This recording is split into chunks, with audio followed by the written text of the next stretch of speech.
अखिलेश यादव ने एक बात कही कि जब हमारी सरकार आएगी सभी बुलडोजरों का रुख गोरखपुर की तरफ होगा। कैसे देखते हैं इसको? नहीं, क्या गोरखपुर में सब दोषी ही हैं क्या? पहली चीज तो बुलडोजर चलना ही नहीं चाहिए, चाहे हमारे योगी जी की सरकार चला रही हो, चाहे माननीय अखिलेश यादव जी जो रुख बदलने की बात कर रहे हैं। मान लो कोई आदमी दोषी है तो दोषी है तो उसके ऊपर कानूनी कार्रवाई करो, लेकिन जो उनके पड़ोसी हैं या उनके रिश्तेदार हैं या उनके बच्चे हैं, उनका अगर कोई दोष नहीं है तो उनको रहने का आशियाना क्यों छीना जा रहा है? कोर्ट के संज्ञान की बात ऐसी बयानबाजी कैसे देखते हैं? नहीं, सुप्रीम कोर्ट ने भी इस चीज को कहा है कि बिना सुप्रीम कोर्ट के अनुमति के, जैसे मेरा मानना है कि अगर किसी अपराधी ने कुछ जबरदस्ती या गुंडई से किसी की जमीनें हड़पी है या कब्जा किया है या सरकारी जमीनों को कब्जा किया है तो उसमें बुलडोजर चलना चाहिए। लेकिन इस तरीके की अगर कोई अपराधी है तो उसको न्याय के द्वारा उसको सजा मिले, कड़ी से कड़ी सजा मिले।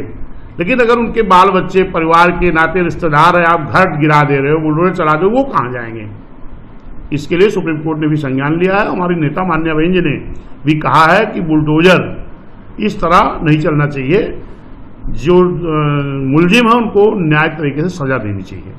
सभी बुलडोजरों का रुख गोरखपुर की तरफ कर रहे हैं, ये गलत है। फिर फर्क क्या रहेगा? कैसे देखते हैं? जो योगी बाबा कर रहे हैं, हमारे माननीय मुख्यमंत्री जी, योगी जी जो कर रहे हैं, यही आप करने की बात कर रहे हो। गोरखपुर की जनता जो है वो सब मुलजिम है क्या जो गोरखपुर रुक करोगे? गोरखपुर की भी जनता है। मैं कहता हूं कि बुलडोजर जो वाकई में कोई अपराधी कोई जमीन को कब्जा किया हो, सरकारी जमीन कब्जा किया हो, जांच में पाया जाए तो उसको बुलडोजर गिराना चाहिए। बाकी उनके किसी चाहने वाले या परिवार वाले, घर वालों को घर गिरा करके उनको बिना घर के ना किया जाए, क्योंकि उनका कोई दोष नहीं होता है। बहराइच में भेड़िए के हमले पर हुई मौतों की घटना को लेकर के अखिलेश यादव ने कहा कि लोग अपनी जान इसलिए गंवा रहे हैं क्योंकि सरकार अपना काम नहीं कर रही। सरकार को लोगों की सुरक्षा करनी चाहिए। देखिए, माननीय अखिलेश यादव जी क्या कह रहे हैं, ये बात अखिलेश यादव जी से पूछिएगा। लेकिन मेरा कहना है कि दुखद है, ये दुखद है, दर्दनाक है। सरकार को इसको पूरी तरह संज्ञान में लेना चाहिए, क्योंकि उधर मेरा मानना है कि काफ़ी जंगलात है और उधर तमाम गांव बसे हैं, परिवार के तमाम लोग रहते हैं, वहाँ पर इस पर निगाह रखनी चाहिए कि इस तरह की घटनाएं ना हो। ये निंदनीय है, इस तरह की घटना हो रही है, इसमें सरकार को पूरी तरह संज्ञान लेना चाहिए। सूबे के मुख्यमंत्री योगी आदित्यनाथ मैनपुरी में एक सभा को संबोधित करते था कि मैनपुरी कभी वीआईपी जिले के रूप में जाना जाता था, लेकिन यहाँ विकास पीछे क्यों रह गया, पिछड़ा क्यों रह गया? समाजवादी पार्टी के लोग समाजी ढांचे के तहस नहस कर सकते हैं, अराजकता और गुंडागर्दी उनके डीएनए के हिस्सा है। ये अयोध्या में एक समाजवादी नेता एक बेटी के साथ किया।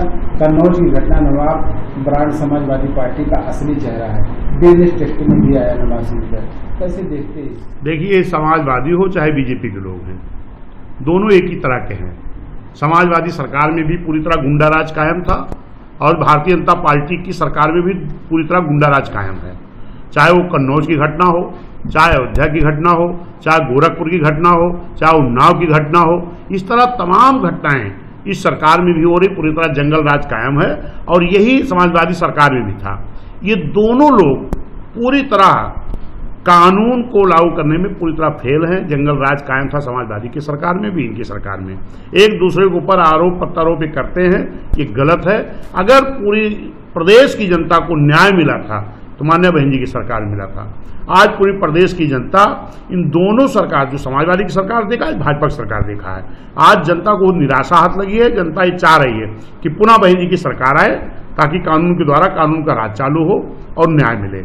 ये आप जनता को उम्मीद है और निश्चित है कि आने वाला चाहे उपचुनाव होगा, चाहे 27 का चुनाव होगा, फिर से जनता ये जो गुंडा राज समाजवादी सरकार में कायम था, चाहे भाजपा सरकार में कायम था, एक दूसरे के ये लोग आरोप लगाते हैं, लेकिन दोनों एक दूसरे से कोई कम नहीं है। अगर जनता के द्वारा जनता की सरकार बनती है तो कानून के द्वारा कानून से न्याय मिलना चाहिए। ये सिर्फ बहन जी की सरकार में संभव है और निश्चित है जनता फिर से बहन जी को लाने का काम करेगी। प्रदेश में 10 सीटों पर उपचुनाव होने वाले हैं। कैसी तैयारी है बहुजन समाज पार्टी की?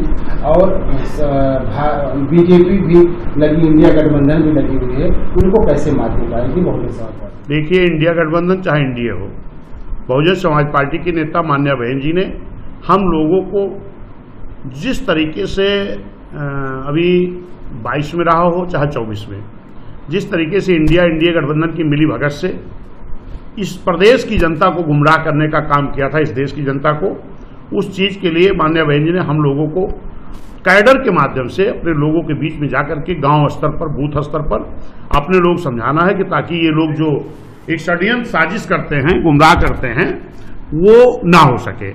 जैसे 24 में हमारे अयोध्या के सांसद माननीय लल्लू सिंह जी ने कहा कि 272 चाहिए सरकार बनाने के लिए, 4 चाहिए सरकार बदलने के लिए, जबकि बाबा साहब ने संविधान को इतना मजबूत बनाया कि उसको बदला नहीं जा सकता। और तुरंत सपा कांग्रेस के लोगों ने कहा हम संविधान बचाएंगे। संविधान बदला नहीं तो बचाओगे क्या? संविधान के आर्टिकल को बदल करके, संशोधन करके किसी का नुकसान, किसी का फायदा किया जा सकता है? तो ये धोखा हुआ है, ये लोग साथ एक साजिश हुई है। और उस साजिश से निपटने के लिए माननीय बहन जी ने हमारे एक ये किताब भी बहन जी ने अभी हम लोगों को लिख कर दिया है कि इसमें समाजवादी कांग्रेस इंडिया गठबंधन की जो ये लोग षड्यंत्र करते हैं, उस षड्यंत्र का पर्दाफाश इस किताब के द्वारा हम लोग बूथ